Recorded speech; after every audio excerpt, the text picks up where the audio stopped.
ጽንፈኞች የአላህን ቃል በአክሱም ከተማ ጽንፈኞች የአላህን ቃል በዚህ መልኩ ነው ያዋረዱት። ሙስሊሞች ጁምዓ አትሰግዱም በሚል ሙስሊሞችን ከመደብደብም ከማሰርም ንብረቶቻቸውን ከመዝረፍም አልፎ መስጂድን ሰብረው ገብተው በዚህ መልኩ ቪዲዮ ላይ እንደምትመለከቱት የአላህን ቃል አዋርደው ቀደው በታትነው ነው ያወጡት።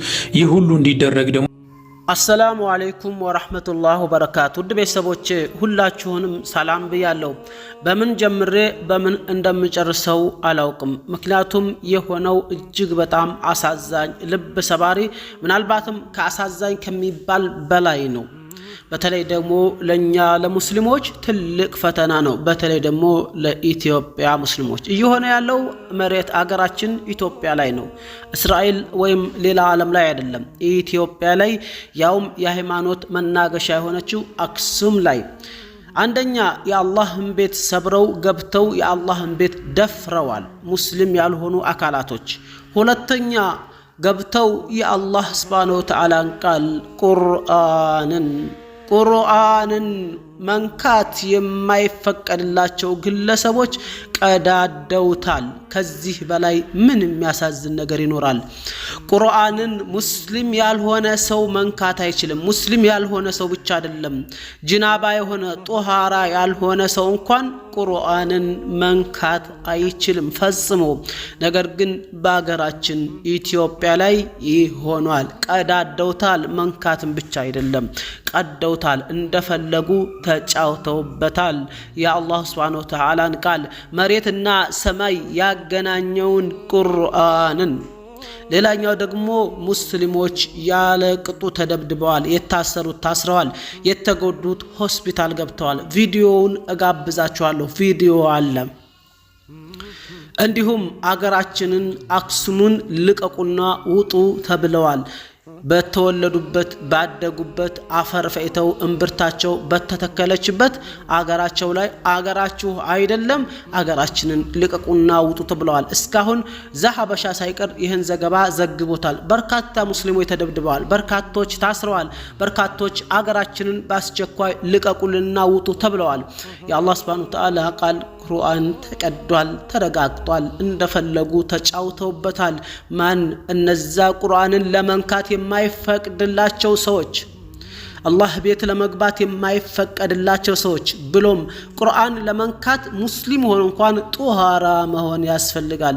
ለምሳሌ የወር አበባ የሆነ ሴት ወይም ጅናባ ላይ የሆነ ሰው እንኳን ቁርአንን መንካት አይፈቅድለትም፣ እንኳን ሙስሊም ያልሆነ ሰው።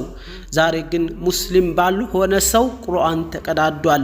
ብዙዎቻችን ችላ ብለናል፣ ዝም ብለናል። በተለይ ታዋቂ ግለሰቦች፣ በተለይ ኡስታዞች። እርግጥ ነው ምናልባት ፍሬ ላያመጣ ይችላል። ሆኖም ግን ቢያንስ ምንም እንኳን ባያቅታችሁ ወታችሁ መናገር እንዴት አቃታችሁ? እንዴትስ አስቻላችሁ? ያ የአላህን ቃል እየቀራችሁ የምታለቅሱለት ቁርአን እነዛ ሙስሊም ከአንዱ ሙስሊም ልክ እንደ አንድ ግንባታ ነው እርስ በርሱ ይገዳደፋል የተባሉት ሙስሊም ወንድሞቻችሁ ታስረው ተደብድበው አገር ልቀቁ ተብለው የአላህን ቤት አማኞች ቢሆን እንጂ እንዳይገቡበት ያለው አላህ ሱብሓነሁ ወተዓላ ውስጡ ገብተው ተረጋግጦ የአላህ ቃል ተረጋግጦ ዝምታን እንዴት መረጣችሁ? ይህን ጥያቄ እስኪ ሼር አድርጉላቸው። አያምም? ቪዲዮውን ጋብዛችኋለሁ። በርካታ ሙስሊሞች ሆስፒታል ገብተዋል። ከዚህ በላይ ምን የሚያማል? እኛ ባልሆነ ጥቃቅን ዱንያዊ ጥቅም ተጠምደናል። የውሸት ዓለም ውስጥ ገብተናል። የውሸት ፖለቲካ ውስጥ ገብተናል። ዘር ብሔር ይሄንን እንዲመቻቸው ነበር ይሄን ያመቻቹት። ብሔርን የሰሩት ህወሓቶች ይሄ እንዲመቻቸው ነበር ፍርስርስ አድርገው አማራ፣ ኦሮሞ፣ ትግሬ ምናምን ብለው የሰየሙት ይሄ እንዲመቻቸው። ይሄ ቀን እንደሚመጣ ስለሚያውቁ ነው። ምክንያቱም አንድ ከሆነ አይችሉትም፣ አያሸንፉትም፣ አይመቻቸውም። ዛሬ ግን ሁሉም በየራሱ የቤት ስራ ስለተጠመደላቸው እንደፈለጉ እስልምናን ይረጋግጡ ይዟል። በነገራችን ላይ ህወሓቶች ዛሬ አይደለም በድምጣችን ይሰማም ጊዜ ሙስሊሙን እንዲህ ነበር ሲያዋክቡት የነበረው አዲስ አበባ ላይ። ዛሬ ግን አዲስ አበባ ላይ አቅም አጥተው ስለሆነ እዛው አሉበትና አቅም አለባቸው ቦታ ላይ ይህንን እጅግ በጣም ጸያፍ ድርጊት እንደፈለጋቸው ያደርጉ ይዟል። በማናለኝበት ጠያቂም የላቸው። እስካሁን የጠየቃቸውም ሰው የለም። ይሄንን ዜና ሃሩን ሚዲያና ዘሀበሻ ብቻ ናቸው መዘገብ ያዙትና አንዳንድ እንደነ ያለ ትንንሽ ሶሻል ሚዲያ ያላቸው ግለሰቦች በራሳቸው ፍቃድና በራሳቸው ተነሳሽነት ብቻ ነው እየዘገቡት ያሉት። በትልልቅ ሚዲያ ሽፋን አላገኘም። የሌላ እምነት ቢሆን እመኑኝ እርግጠኛ ሆኜ የምነግራችሁ መጽሐፍ ቅዱስ ወይ ሌላ ቢሆን እንዴት ተደረገው ማንም ዝም አይል፣ እንኳን ባለአማኙ ሙስሊሙም ዝም አይል። ምክንያቱም እስልምና አይፈቅድም፣ የሌላን ሃይማኖት እንድትነካ አይፈቅድም። ነገር ግን ሁሉም እኛ የሌላውን እምነት አንወቅስም። ሙስሊሙስ ዝም ብሎ የለው? ቢያንስ ድምጽ መሆን ያቅተናል፣ ቢያንስ መናገር ያቅተናል፣ ቢያንስ ሸር ማድረግ ያቅተናል፣ ቢያንስ ድምጻችን ማስተጋባት ያቅተናል። ሙስሊሙ ተነሳብን ማለት ያቅታል። ለፖለቲካ ሲሸቀጥ ሲነገርበት ሰው ለማይሆን ለጥቃቅን ነገር ሲናገር ሚዲያ ላይ ወጥቶ ያልሆነ ነገር ብዙ ነገሮችን ሲናገር የአላህ ቃል ያክል ቁርአን ሲቀደድ ዝም ከማለት በላይ ቁርአን ሲረጋገጥ ዝም ከማለት በላይ ምን ከባድ ጊዜ ምን ከባድ ፈተና ጊዜ ይመጣል ብላችሁ ታስባላችሁ? እኛ ባልሆነ ነገር ተጠምደን። ለማንኛውም ቪዲዮ አስረዘምክብን እንዳትሉ የቪዲዮ አንድ ቪዲዮ አለች፣ እሷን ልጋብዛችሁ በዛው ፕሮግራሜን እቋጫለሁኝ። ቪዲዮውን ሼር ላይክ አድርጉት፣ ሐሳባችሁን ኮሜንት ላይ እንኳን አስቀምጡ። ፍትህ ለአክሱም ሙስሊሞች እያላችሁ እህት ወንድሞች።